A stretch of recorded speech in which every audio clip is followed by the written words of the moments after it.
Good Erev Shabbos, everyone. Parshas Chukas in Eretz Yisrael, Korach and Chutz La'aretz. Just getting out of Gimel Tammuz. Just, of course, want to mention, I just saw that, unfortunately, horribly, 4 soldiers were murdered fighting and protecting Eretz Yisrael, Klal Yisrael, and Hashem should avenge their blood from all those who are the cause of that. And the list goes deep. So the connection between Korach and Chukas is very clear if you get a little deep into the story. The Gemara teaches us, like we learned, that Korach's wife told Korach that it's not enough that you're wealthy. He was fabulously wealthy. It's not enough you're a very important person of your community, of your tribe, one of those who carried the ark. It's still not important. You need more. You need to be the leader. You need to be the head. So the question is, why was God so offended by this? I mean, God looked at it as a personal offense. He was coming on behalf of God. He said, everyone's holy. Why does Moshe have to be singled out as someone special?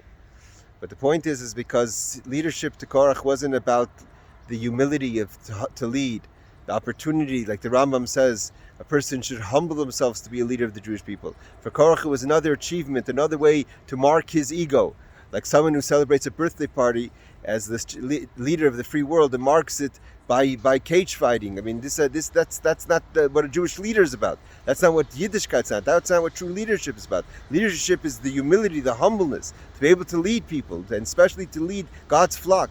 And for Korach, Lahavdil, this was something all about himself. Another achievement, another way to say, I achieved something. And we learn about this opposite idea. That's the idea of Parah Adumah. That's what Parshas Chukas starts with. Parshas Chukas starts with, the Alter Rebbe says fabulously, that the idea of the Parah Adumah is that we have to burn the parah, the behemoth within the person to ash.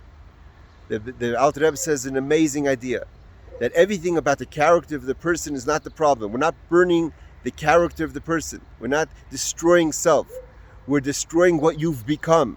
When you build up yourself into a behemoth, into a chaya, and everything is about taivas, everything is about just feeding the animal and going towards things that are not godliness, having yearning and desires for things that are not godliness, that has to be burnt and brought down to ash. Even the taiva itself, the Alter Rebbe says, is not a bad thing. To have a desire for holiness, have a desire for achieving something greater than self. By humbling this oneself, like Avraham Avinu says, "Vanoichi afar ve'efer," I'm humbled, I'm like dust, I'm like dirt. Then you could achieve. Then you become a leader of the Jewish people. Then you become a person who could achieve things of leadership, or things of importance, or things that are connected to the Kavanah. And that's why the idea of Parah Adumah is that we bring it down to ourselves to ash, and then when we lose the form of our behemoth that only has a desire for worldliness, then we put on it the Mayim Chaim, the water of life. And the water of life gives us purpose. That's not just at the elevation up, but that we come back to this world. We go into the space and we say, how could we achieve things? So this is really coming out of the Gimel Tammuz, when we're remembering and we're living with the Rebbe. And we're living with the message of the Rebbe. The Rebbe truly signified this idea of how much we taught us, how much we could achieve when we just get out of our own way, how much we could achieve in every single situation in our life if we look at it from the place of humility, look at it the place of how we could better for others and how we could bring the light, and especially the light of the Geula, Shlema, Mheir B'Mein Mamish, that we speedily be in enough of the gullus, enough of all this darkness, enough of Jewish soldiers dying, what they're doing to protect Klal Nam Yisrael. We should see Mashiach Tzidkenu B'Meir B'Mein Mamish. Good Shabbos.